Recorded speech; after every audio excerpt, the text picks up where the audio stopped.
आज का बड़ा सवाल, राफेल पर कौन सच्चा कौन झूठा। जी हां, इससे बड़ी बात और क्या हो सकती है, क्योंकि राफेल को लेकर तरह तरह की बातें सामने हैं और अभी तक ये स्पष्ट नहीं हो पा रहा कौन सच्चा और कौन झूठा। इसके साथ साथ सवाल ये भी उठता है, डील में प्रधानमंत्री कार्यालय के दखल के आरोप में कितना है दम। प्रधानमंत्री कार्यालय के दखल की बात चिट्ठी में तो कम से कम स्पष्ट आ रही है जो कि रक्षा सचिव ने लिखी है, लेकिन क्या इस आरोप में वाकई में उतना दम है जितना इस चिट्ठी की बात में कहा जा रहा है। इसके साथ साथ क्या राफेल पर पूरी खबर छापने की कोशिश हुई है, क्या राफेल पर पूरी खबर को छिपाने की कोशिश हो रही है, बातें यहां से वहां दबाई जा रही हैं। और इसके साथ साथ एक बड़ा सवाल जो कि राहुल गांधी के वक्तव्य से निकलता है, राहुल गांधी को सेना से सीधे संबंध स्थापित करना, इस पूरे मामले पर सेना पर को संबोधित करना, राहुल गांधी दरअसल क्या संदेश देना चाहते हैं, क्या सेना को भी इसमें एक पार्टी बनाना चाहते हैं, यह अपने आप में बड़ा सवाल है। और यही चर्चा शुरू करते हैं इस पूरे मुद्दे पर। प्रेम शुक्ला जी भारतीय जनता पार्टी से, अतुल अंजान जी सीपीआई से, राजीव त्यागी जी कांग्रेस से, अनुराग भदौरिया जी समाजवादी पार्टी से और मेजर जनरल जीडी बख्शी साहब हमारे साथ मौजूद हैं।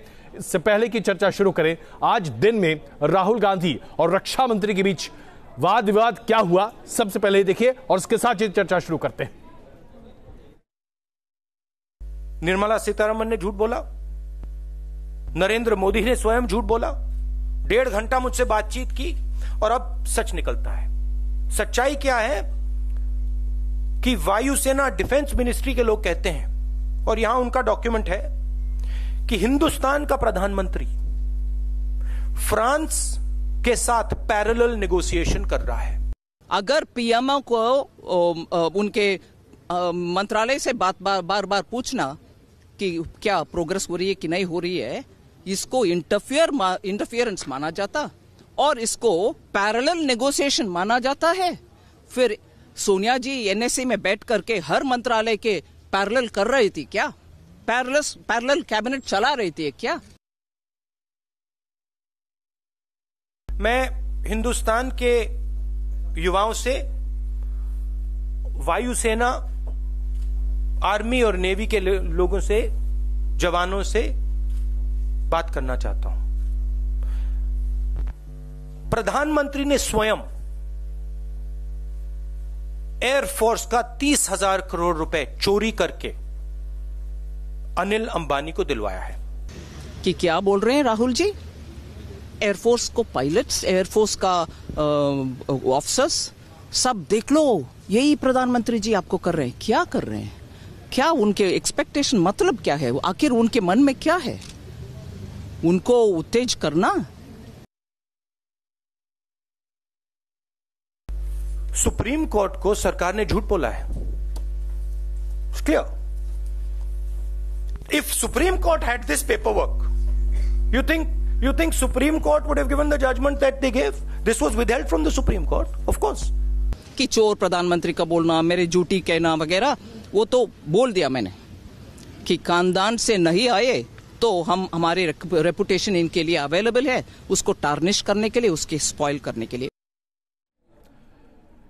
तो आपने देखा किस तरह से राहुल गांधी आरोप लगा रहे हैं, रक्षा मंत्री उसका जवाब दे रही हैं, लेकिन क्या वास्तविकता सिर्फ यही है? कौन सच्चा कौन झूठा, आइए इसी पर बहस शुरू करते हैं। प्रेम शुक्ला जी, पहला सवाल मैं आपसे पूछना चाहता हूं और यह सवाल उस चिट्ठी पर आधारित है जो कि 24 नवंबर 2015 को एसके शर्मा जो कि डिप्टी सेक्रेटरी है उनके द्वारा लिखा गया, जिस पर नोटिंग उसके बाद की गई है जो कि 24 तारीख को ही की गई है। और उस नोटिंग को रक्षा सचिव ने किया है, जी मोहन साहब ने, और रक्षा सचिव ने स्पष्ट तौर से जो लिखा मैं आपको पढ़कर बता रहा हूं। RM please see, RM यानी कि रक्षा मंत्री please see, it is desirable that such discussions be avoided by PMO as it undermines our negotiating position seriously। रक्षा सचिव का यह कहना रक्षा मंत्री को कि प्राइम मिनिस्टर का कार्यालय इस मामले में दखल देना बंद करे। अब इसके बाद भी कुछ बचता है क्या, प्रेम शुक्ला जी?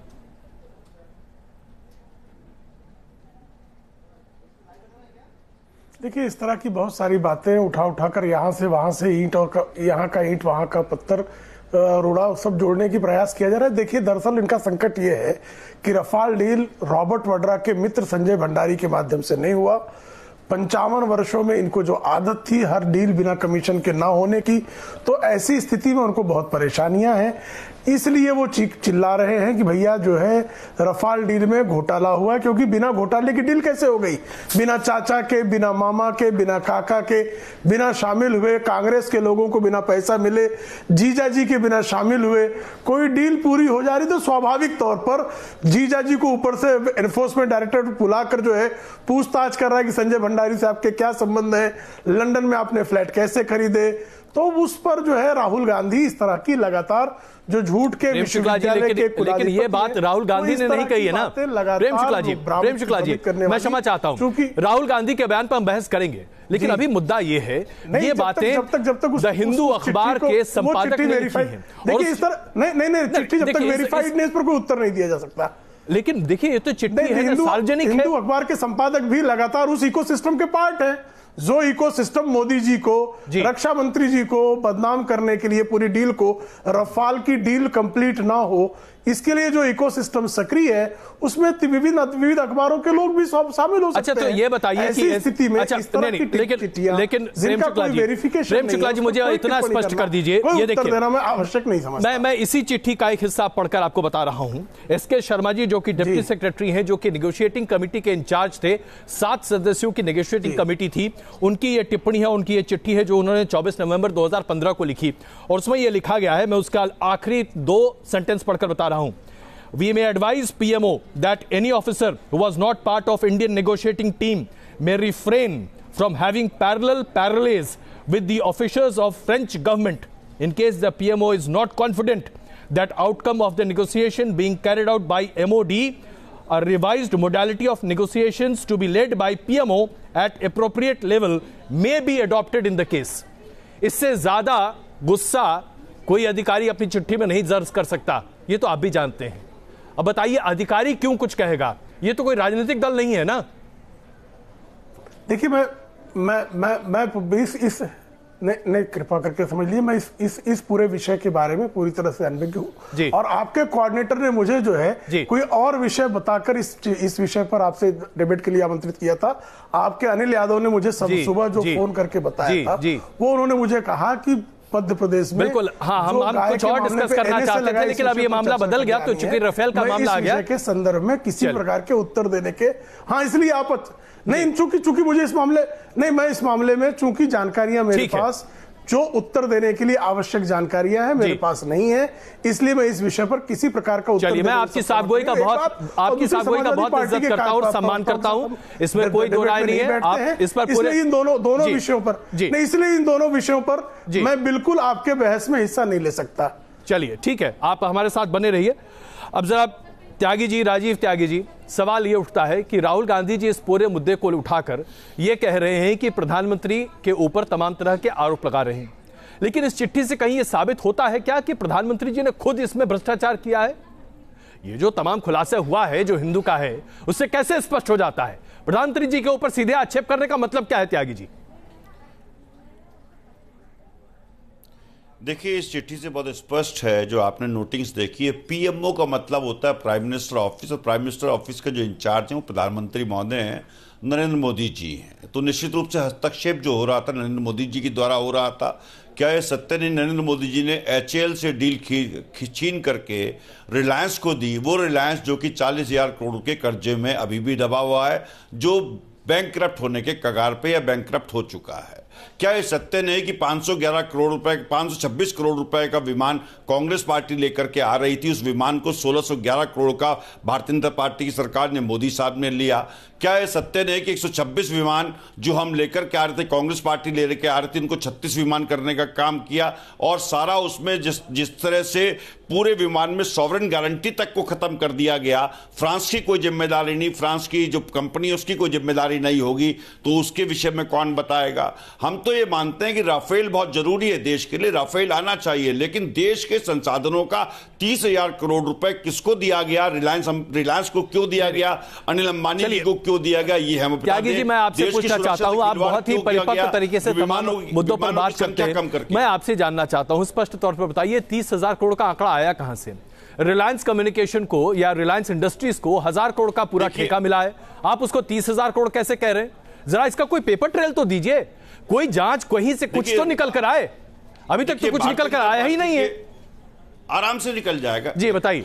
भारतीय जनता पार्टी के प्रवक्तागण और बहुत सारे लोग तरह तरह के झूठ बोलते हैं, लेकिन दसौल्त की एविएशन की साइट पे जब आप जाते हैं तो आपको पता चल जाता है, बहुत स्पष्ट मैं बता देता हूं कि दसौल्त के पूरे देश में कितने पार्टनर्स हैं, ऑफसेट पार्टनर्स हैं। तो बहुत स्पष्ट दसौल्त के जो हमारे देश में पार्टनर है वो स्पष्ट है कि दसौल्त, रिलायंस एविएशन, यहां हमारे यहाँ पार्टनर्स के अलावा कोई पार्टनर नहीं है। भारतीय जनता पार्टी बार बार ये झूठ बोलती है कि उसके बहुत दसौल्त का जो काम है वो अनेक कंपनियों को दिया गया है। यहां अनेकों कंपनियों को नहीं दिया गया, सिर्फ एक कंपनी को दिया गया, पहली बात।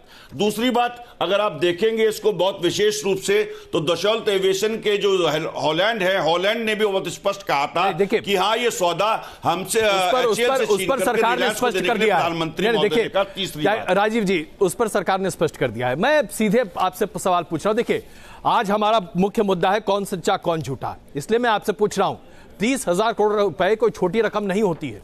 इसे साबित करने के लिए कोई तो मनी ट्रेल होना चाहिए। अनिल अंबानी की कंपनी को 1000 करोड़ का ठेका दिया गया, उससे अधिक का नहीं। देखिए 30,000 करोड़ कहां से हो गया? हाँ देखिए, हाँ बहुत स्पष्ट कहूं, दसौल्त रिलायंस एविएशन का शेयर जिसकी प्राइस 10 रुपए हुआ करती थी, उसको आज दसौल्त एविएशन ने 1500 रुपए प्रत्येक शेयर के हिसाब से लेने का काम किया और करीब 284 करोड़ रुपए स्वतः ही जो कंपनी अभी तक खुली नहीं है, वो कंपनी जिसमें नींव तक नहीं रखी गई, 284 करोड़ रुपए शुरुआत में दसौल्त एविएशन ने रिलायंस को देने का काम किया। वहां से इस खेल की शुरुआत हुई। यदि प्राइसिंग को आप स्ट्रक्चर को तय करेंगे तो 526 करोड़ रुपए और 1611 करोड़ को घटाने की बात करेंगे, इंटू 36 करेंगे तो उससे आपको प्राइसिंग की डिटेल समझ में आ जाएगी। ये आंकड़ा करीब 41,000 करोड़ के आसपास जाता है। चाहता हूं इस तरह से परचेजेस डिफेंस सेक्टर में नहीं होते हैं। जीडी बख्शी जी हमारे साथ मौजूद हैं। बख्शी साहब, क्या इस तरह से सीधा जोड़ घटाव होता है? लास्ट सेंटेंस कहना चाहूंगा प्लीज। मैं आ रहा हूं आपके पास। आपकी बात मैंने सुनी, लेकिन मुझे लगता है कि बख्शी साहब को यह मौका मिलना चाहिए। प्रस्तुत करना चाहता हूं। अच्छा चलिए बताइए। एक प्रूफ और प्रस्तुत करना चाहता हूं। जी बताइए। जी देखिए, 2007 की नेगोशिएशन टीम के वक्तव्य हैं जिसमें बहुत स्पष्ट लिखा गया है। मैं पढ़ के बता देता हूं कि क्या टेक्निकल स्पेसिफिकेशन आपकी राफेल नहीं, हमें पता है उसके बारे में। टेक्निकल राजीव जी हम जानते हैं उसके बारे में। उसके लिए तो आपकी सरकार पर सवाल खड़े होते हैं कि आप 10 साल तक नेगोशिएट करते रहे, जहाज खरीदा ही नहीं आपने, जबकि वायुसेना के पास उसकी जघन्य कमी थी। इसका जवाब तो है ना, लेकिन मैं आता हूं उसके पास। लेकिन जीडी बख्शी साहब, जिस तरीके से बड़े ही सिंपल तरीके से जोड़ घटा गुणा करके ये कहा जा रहा है, बिल्कुल साहब यहां बैठे हैं, मैं पूछ रहा हूं, एक्सपर्ट है, बिल्कुल उन्हीं से पूछ रहा हूं। सुनिए, जीडी बख्शी साहब ये बैठे हैं, उनको बिल्कुल जानकारी होगी। मुझे जरा सवाल तो पूछने दीजिए। एयरफोर्स का जो पैरामीटर्स हैं, जो कसौटी पे एयरफोर्स कसती है, वो सबसे बेस्ट पूरे वर्ल्ड में माने जाते हैं। एयरफोर्स ने 5 साल का समय लिया। 5 साल राजीव जी 30 साल तक एयरफोर्स के पास विमान नहीं है। आप सोचिए इससे ज्यादा अपराध क्या हो सकता है? ये तो अपराध है विभिन्न सरकारों के द्वारा। ये आपकी सरकार का विषय, लेकिन भ्रष्टाचार राफेल में, लेकिन आइए भ्रष्टाचार पर आते हैं। बख्शी साहब, बुनियादी मुद्दा यह है कि कांग्रेस कहती है 30,000 करोड़ का घोटाला हुआ है। सवाल यह है कि आप सिर्फ सीधे जोड़ घटाव की इतने का विमान था, हम इतने पे बात कर रहे थे, इतने पे खरीद हुई, इसलिए 30,000 करोड़। पूरे रिलायंस इंडस्ट्रीज को 1000 करोड़ से ज्यादा का ठेका दिया ही नहीं गया ऑफसेट पार्टनर के तौर पर। 30,000 करोड़ की बात कहकर क्या कांग्रेस देश को भ्रमित कर रही है? बख्शी साहब।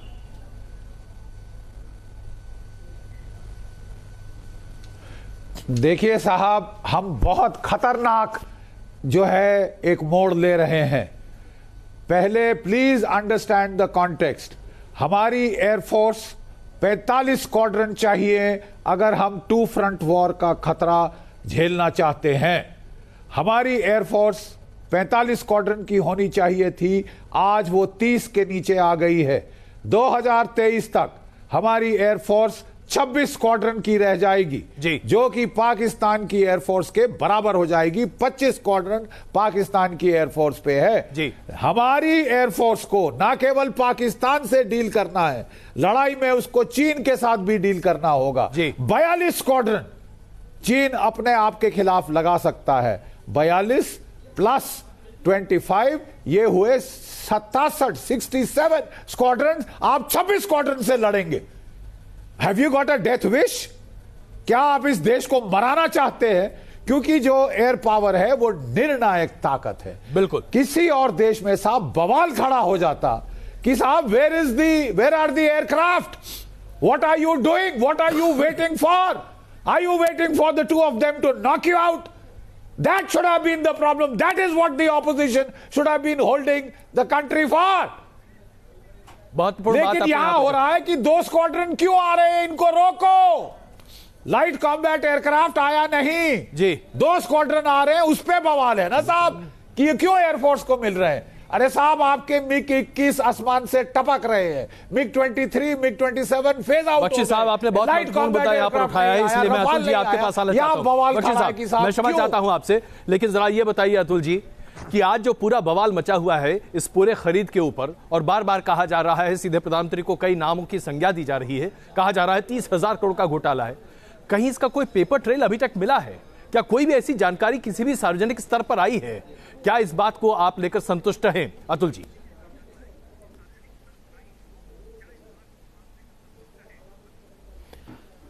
अच्छा जी, महत्वपूर्ण विषय है और मैं तो किसी और विषय के बारे में सोच कर आया था, लेकिन एक राष्ट्रीय महत्व का विषय है, क्योंकि कल प्रधानमंत्री जी ने लोकसभा में जिस तरह का उत्तर दिया है वह उत्तर ऐसा लग रहा था कि एक हताशा और निराशा में एक मजाकिया तरीके से दिया जा रहा है और कुछ स्कोर तय करने के लिए दिया जा रहा है, लिहाजा उससे बहुत सारी पेचीदगियां पैदा हो रही हैं।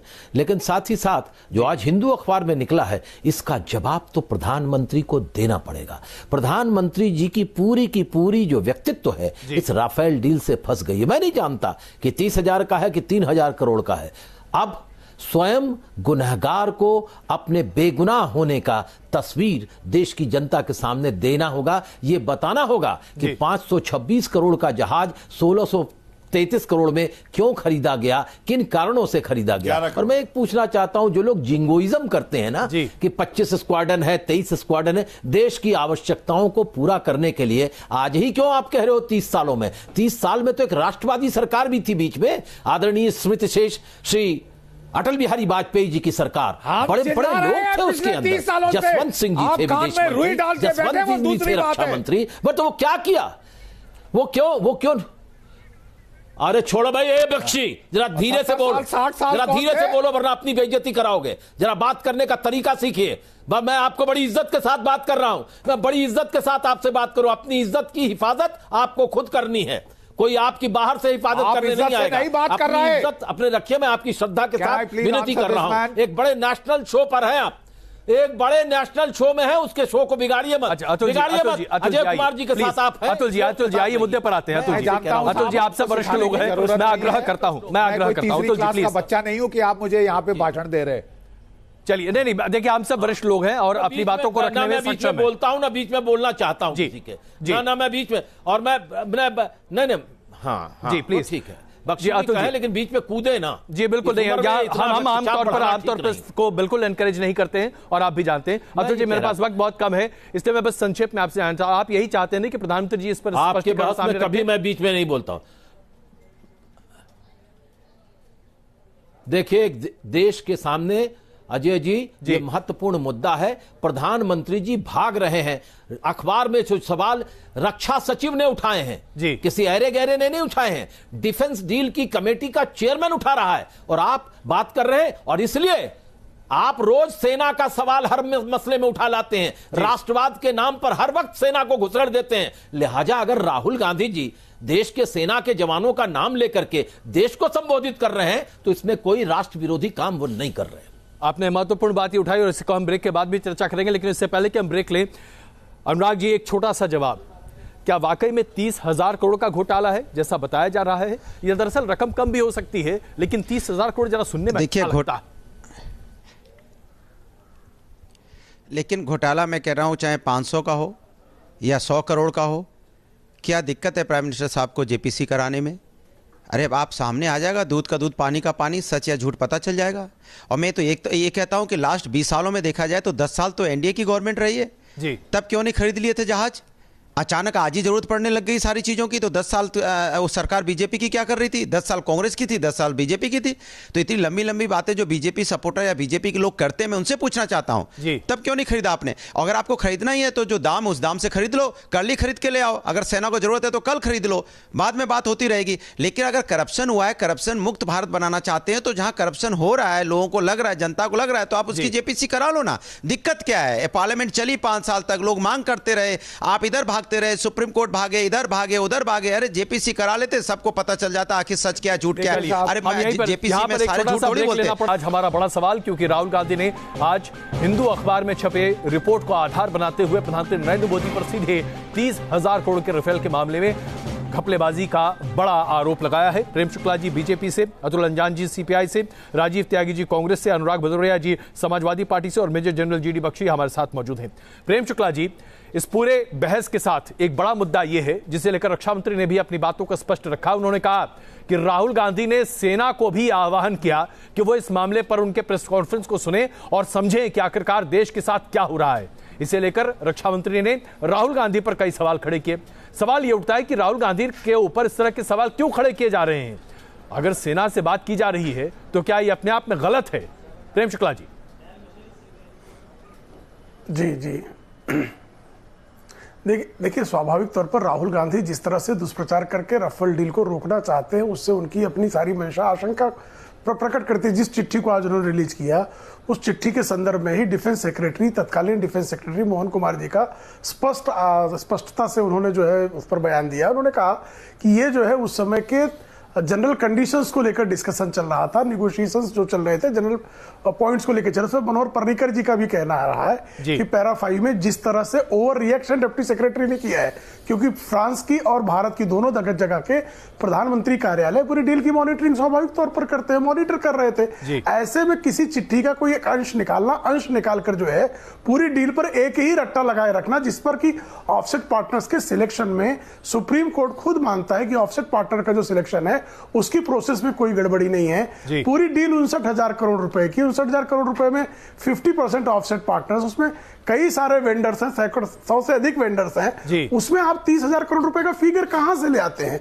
आपको चूंकि लगातार आपको रक्षा मंत्रालय को, प्रधानमंत्री जी को और वायुसेना को कमजोर करने का एक आपका जो सोचा समझा षड्यंत्र है, उसके तहत एक नैरेटिव डेवलप करने की कोशिश की जा रही है। राजीव त्यागी जी, जवाब दीजिए इसका। को रफाल डील आप 10 वर्षों तक किसी भी प्रकार से वायुसेना को प्रबल करने वाला प्रयत्न करते नहीं है। उल्टा आप ऐसी स्थिति खड़ी करते हैं कि जब तक संजय भंडारी को ऑफसेट पार्टनर का कॉन्ट्रैक्ट ना मिले तब तक कोई डील होने ना पाए।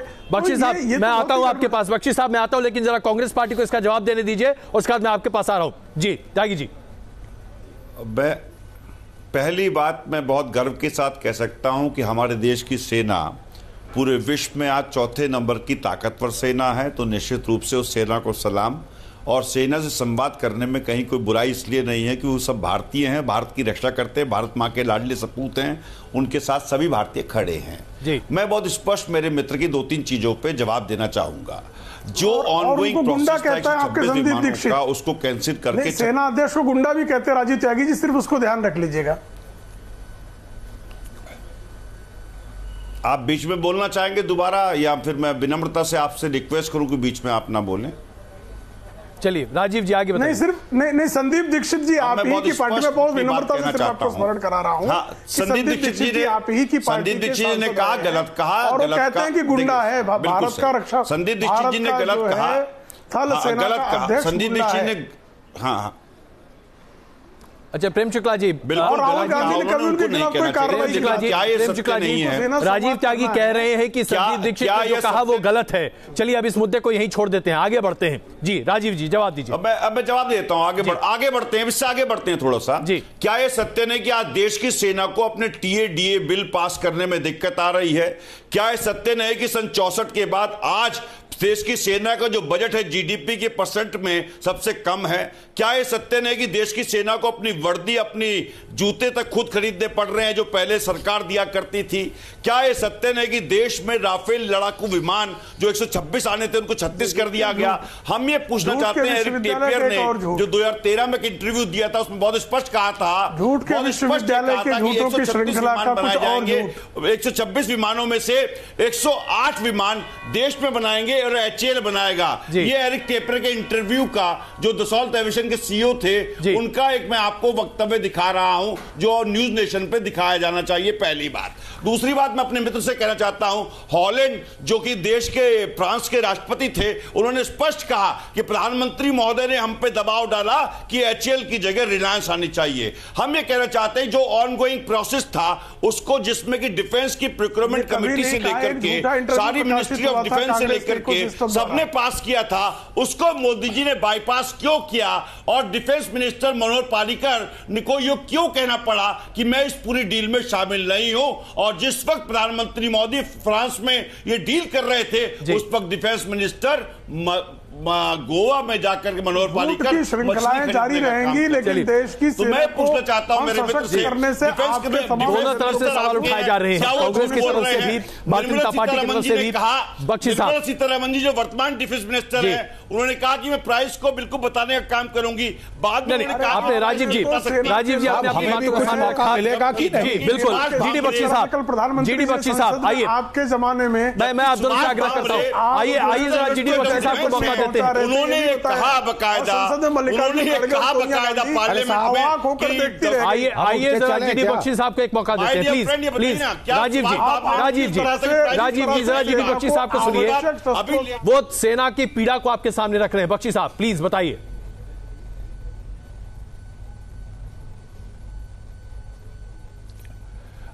देखिए प्लीज मुझे उतना समय दीजिए एज अ डिफेंस एक्सपर्ट जितना आप पॉलिटिशियंस को दे रहे हैं, क्योंकि हमारे पॉलिटिशियंस लग रहा है कि ज्यादा जानते हैं सेना के लोगों से सेना के बारे में। मैं जरा कुछ चीजें साफ करना चाहता हूं, प्लीज ध्यान से सुने, प्लीज बड़ी शांति से सुने। मैं आपसे रिक्वेस्ट कर रहा हूं कि देखिए इस डील के दो कंपोनेंट्स हैं, एक जहाज खरीदने की डील, दूसरी कि उसका 50% पैसा जो हम रफाल को देंगे भारतवर्ष में निवेश किया जाएगा। ये 50%, नॉर्मली 30% होता है, इस डील में बढ़ाकर 50% किया गया था कि plough back that money into India, into Indian industries, ताकि हमारा इंडस्ट्रियल जो इंफ्रास्ट्रक्चर है उठे। सो मैन्युफैक्चरिंग कोई नहीं हो रही। 36 planes have been brought off the shelf. There is no manufacture involved. तो ये बार बार कहना कि रिलायंस को मैन्युफैक्चर दिया गया है, हाल को नहीं दिया गया, is absolutely incorrect factually. Please you can answer, I would love to hear your answer, लेकिन प्लीज मेरा सुन लीजिए। 30,000 करोड़ जो ऑफसेट का कॉन्ट्रैक्ट है 100 कंपनियों में बांटा गया है, जिसमें रिलायंस एक है।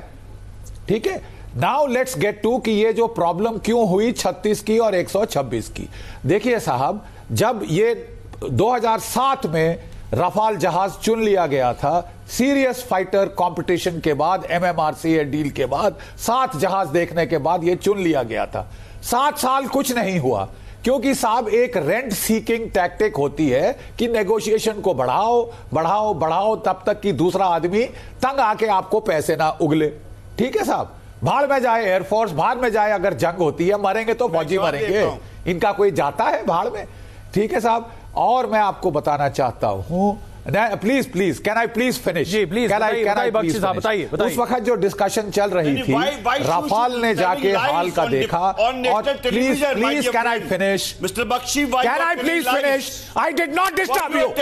आई don't you bloody well call me a liar, alright? Don't you dare, please stop him. I did not interfere when he was talking. India में I did not interfere when he was talking. He is not here for us. चलेगा US में Dassault international. My dear friend, you are telling lies. That's why I am interfering. I have high regards for you, but you are telling lies on national television. You are telling lies on the show of Ajay Kumar. What paper is this? What is the authenticity? My dear friend, you tell me. Don't talk nonsense. crore का विमान. Can I please? पूरे देखिए साहब, I will leave this show. Rajiv ji, मैं आपसे और बख्शी साहब से आग्रह करता हूं, प्लीज मेरा निवेदन है आपसे, आप दोनों से एक दूसरे की बातों को सुनिए प्लीज, मेरा आग्रह है, मेरा आग्रह है। राजीव चुभता है कि HCL की जगह क्यों आया है? मैंने झक नहीं मारी फौज में, सच बड़ा चुभता है। अरे प्लीज, अरे माय डियर फ्रेंड, राजीव शो, आप भी जो है ना टेलीविजन से हवा में मिसाइल मारने वाले व्यक्ति हैं। इसके हवाई गोले माय डियर फ्रेंड। मैं आपको पूरा वक्त दे रहा हूं बख्शी साहब, प्लीज अपनी बात रखिए। शुरू हो गया टेलीविजन से हवा पे मारने से देश के दुश्मन खत्म नहीं हो जाएंगे बख्शी जी। अच्छा राजीव जी आइए, राजीव जी मेरा आपसे आग्रह है, जरा बख्शी साहब की बात सुन लेते हैं। राजीव जी झूठ बोल रहे हैं।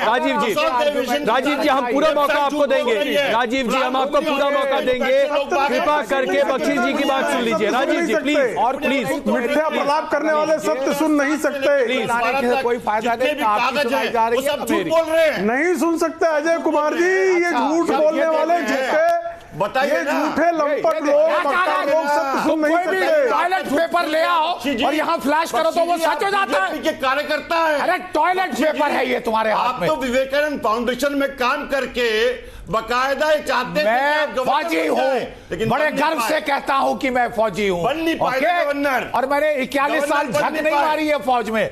आपसे नहीं सीखना मुझे कुछ फौज के बारे में। आपको जब पकड़े गए हैं तो साहब चिल्लाना शुरू हो गए। देख लीजिए आप के भक्त हैं और जनता भी देख रही है इस देश की। आप सच सुन नहीं सकते। देश की आप पकड़े गए तो आपने चिल्लाना शुरू कर दिया। आप पकड़े गए तो आपने, अरे यार ये टॉयलेट पेपर मैं भी ला सकता हूँ ना, झूठ को मेरे बाथरूम जाना पड़ेगा टॉयलेट पेपर लाने के लिए, जो टेलीविजन पे बैठ के टॉयलेट पेपर लाने के लिए मैं भी बाथरूम जा सकता हूँ।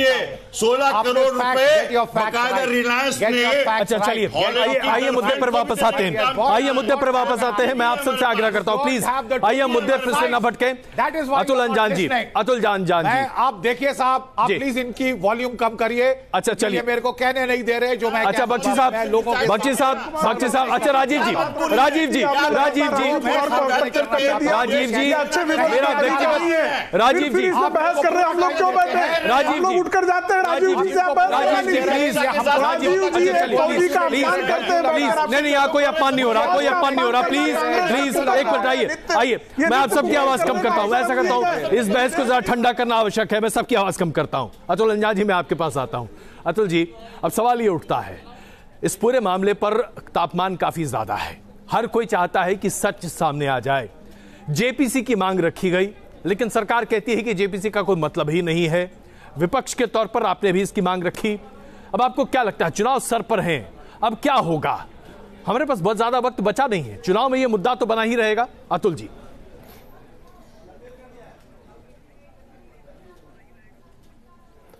अजय जी, ये देश की जनता की नस नस में ये सवाल चला गया राफेल का। ये वैसे ही सवाल चला गया जैसे बोफोर्स के बारे में हजारों करोड़ से घूम करके आ गया 62 करोड़ का ही मामला था, वैसे ये चला गया। मैं एक बात पूछ रहा हूं कि अगर प्रधानमंत्री जी जिस तरह से बोलते हैं, अगर वह सच है, मैं नहीं कहता कि कौन से झूठ का एक और पुलिंदा आ गया, झूठ के विश्वविद्यालय से एक और निकल आया। प्रेम जी, झूठ का विश्वविद्यालय हो सकता है, लेकिन झूठ के विश्वविद्यालय के कोई कुलपति भी तो है ना, कोई सहायक कुलपति भी तो हैं, उनको छोड़िए। हम एक बात कहना चाहते हैं कि ये जो अखबार कुलाधिपति है ना राहुल गांधी, अजय जी, मैं कुलाधिपति है राहुल गांधी। अतुल जी, प्रेम शुक्ला जी जरा सुन लीजिए, अतुल जी क्या कह रहे हैं, आप बोलिए अपनी बात रखिए प्लीज। फिर मेरे बात, मैं तो आपसे बीच में बोल नहीं रहा था। अच्छा आप राजू त्यागी जी कुछ भी बोलेंगे, फौजी का अपमान करेंगे, आप कहेंगे अतुल अंजान के बीच में बोला तो आपको ये क्या बहस का क्या तरीका है? न्यूज नेशन के बहस का क्या तरीका है? बिल्कुल सही है, जीडी बख्शी को अपमानित करवाते हैं आप। नहीं बिल्कुल मैं नहीं कर रहा था, मैं लगातार राजीव जी से आग्रह कर रहा था, अल्टीमेटली मुझे उनकी आवाज कम करनी पड़ी है। प्रेम शुक्ला जी मैंने राजीव जी की आवाज बंद कराई है। आपने उनकी आवाज नहीं बंद ये तो अपने ही सेना के जवानों के खिलाफ पेंशन के सवाल पर बोलते रहे। इनका अच्छा चलिए प्रेम शुक्ला जी, मेरा ये सिर्फ कहना, मैं सुनना, मेरा ये कहना सुन लीजिए, सुनिए अजय जी, मेरा सिर्फ इतना कहना है। प्रेम शुक्ला जी, न्यूज नेशन के दर्शकों के माध्यम से अरे अपमान क्या है, इसका कोई सम्मान होगा तब ना अपमान होगा। जब सम्माने नहीं तो अपमान किस बात का? फौज के अधिकारी की बात छोड़िए, फौज के अधिकारी को गुंडा कहा जाएगा? अरे भारत की फौज, तुम्हारे मालूम है कितने फौजदार हो तुम? एक मिनट सुनिए अजय जी, इकट्ठा करके लाए हैं। अच्छा प्लीज मैं आग्रह कर रहा हूँ, प्लीज आग्रह कर रहा हूँ। हमें मुझे लगता है कि मैं जो नहीं करना चाहता अपने शो पे वो मुझे करना पड़ेगा। मुझे आवाजों को बंद करना पड़ेगा ताकि हम एक के बाद एक बात। राजीव त्यागी जी जो बहुत गलत है उसका जवाब कीजिए। उसे टॉयलेट पेपर नहीं कह सकते बख्शी। बख्शी टॉयलेट पेपर तुम बहुत इस्तेमाल कर चुके हो। अच्छा चलिए, आपके सम्मान में कोई बात कहना नहीं चाहता। आप विवेकानंद फाउंडेशन में काम करते हो ना? आप विवेकानंद फाउंडेशन मुझे लगता है बख्शी जी को मौका देना चाहिए। बख्शी जी को मौका दे रहे। बख्शी जी प्लीज अपनी बातों को रखिए। बख्शी जी स्पष्ट कीजिए अपनी बातों को। बख्शी जी, जीडी बख्शी साहब प्लीज बोलिए। बख्शी साहब बोलिए। You don't let me speak, I'm leaving your program. आप बोलिए साहब, मैं आपसे कह रहा हूं बोलिए, प्लीज बोलिए।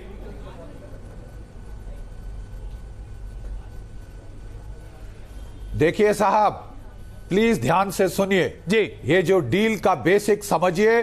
मैं आपको कह रहा हूं कि जब ये रफाल की बातचीत चल रही थी उस वक्त रफाल कंपनी ने एक एग्जामिन किए फैसिलिटीज HAL की जी। और उन्होंने कहा कि HAL अगर ये जहाज बनाता है तो हम गारंटी नहीं दे सकते फाइटर्स की। तत्कालीन डिफेंस मिनिस्टर एंटनी साहब ने फाइल पे नोटेशन डाली कि अगर सॉवरेन गारंटी नहीं तो डील नहीं। The deal for the Rafale was killed. Please with that notation कोई और रक्षा मंत्री उस डील को नहीं चालू कर सकता। जो भी आपने फौज को, एयरफोर्स को प्रॉमिस किया, यू किल्ड दैट डील। इसलिए नई सरकार को आकर नए सिरे से शुरू करना पड़ा और 36 का केस हुआ। ठीक है, 36 बने बनाए वहां से आएंगे फ्रांस से, ताकि देरी विलंब ना हो। प्राइम मिनिस्टर के ऑफिस ने इसलिए इंटरफेयर किया क्योंकि इंटरफेयर करना जरूरी हो रहा था।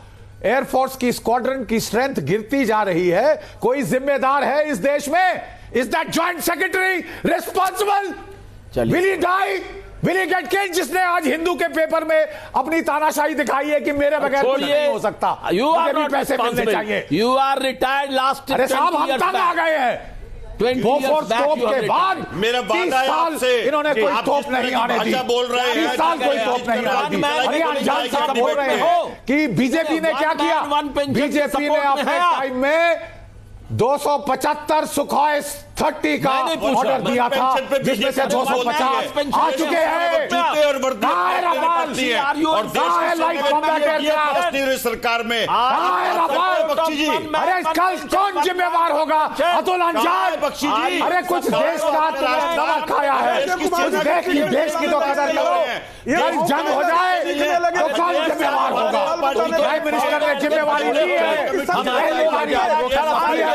अपने शो पर नहीं करता हूं, मुझे आवाजों को बंद कर कर एक एक व्यक्ति से सवाल लेने पड़ेंगे, इसलिए मैं प्रेम शुक्ला जी से बात करना चाहता हूं। प्रेम शुक्ला जी सुन नहीं सकते। प्रेम शुक्ला जी, ये बताइए कि इस पूरे मामले पर विपक्ष को संतुष्ट करने का एक जवाब जो 30 सेकंड में आप दे सकें, क्योंकि इतना ही वक्त मेरे पास बचा है बातचीत करने के लिए और मैंने सबकी आवाज कम की है क्योंकि हम बात नहीं कर पा रहे। प्रेम शुक्ला जी। विपक्ष कभी संतुष्ट नहीं होगा, क्योंकि पाकिस्तान के इशारे पर चलने वाली ISI के इशारे पर श्रीमती सोनिया गांधी काम करती है। श्रीमती सोनिया गांधी उस सलमान तासीर के घर में नौकरी करती थी जो पाकिस्तानी रहा है, और पाकिस्तान आज भी हवाला कारोबार दाऊद इब्राहिम बहुत बड़ा आरोप यहां पर लगा रहे हैं। मुझे इसके लिए शायद एक और शो करना पड़ेगा, लेकिन मैं अब आपसे मैं क्षमा चाहता हूं, मुझे आपको बीच में रोकना पड़ रहा है। राजीव त्यागी जी, पाकिस्तान के इशारे पर राहुल गांधी और सोनिया गांधी काम कर रहे हैं, इससे बड़ा जघन्य अपराध क्या हो सकता है? 30 सेकंड। देखिए, पाकिस्तान बिना बुलाए जलेबी खाकरा खाने प्रधानमंत्री मोदी गए, शॉल लेकर के आए, साड़ी लेकर के गए। साथ साथ ISI को पठानकोट बेस में पहली बार 70 साल में पाकिस्तान से यहां बुलाया गया। साथ साथ 70 साल में पहली बार देश की सेना ने पाकिस्तान की सेना के साथ युद्धाभ्यास किया मोदी जी की क़यादत में। तो पाकिस्तान के पिट्ठू मोदी जी हैं। और निश्चित रूप से मोदी जी से एक बात कह देना चाहता हूं और बख्शी जी से कह देना चाहता हूं, बख्शी जी आपकी कलाई ऐसे ही खोली जाएगी। चलिए, मैं क्षमा चाहता हूं, व्यक्तिगत आरोपों के लिए कम से कम न्यूज नेशन पर हम बिल्कुल इसे जगह नहीं देते। और आप सबका धन्यवाद इस चर्चा में शामिल होने के लिए। इसमें कोई शक नहीं है कि राफेल इस बार के चुनाव में बड़ा मुद्दा है, एक बड़ा मुद्दा है जिस पर स्पष्टता वाकई में नहीं है कि कौन सच्चा और कौन झूठा। बड़ा सवाल।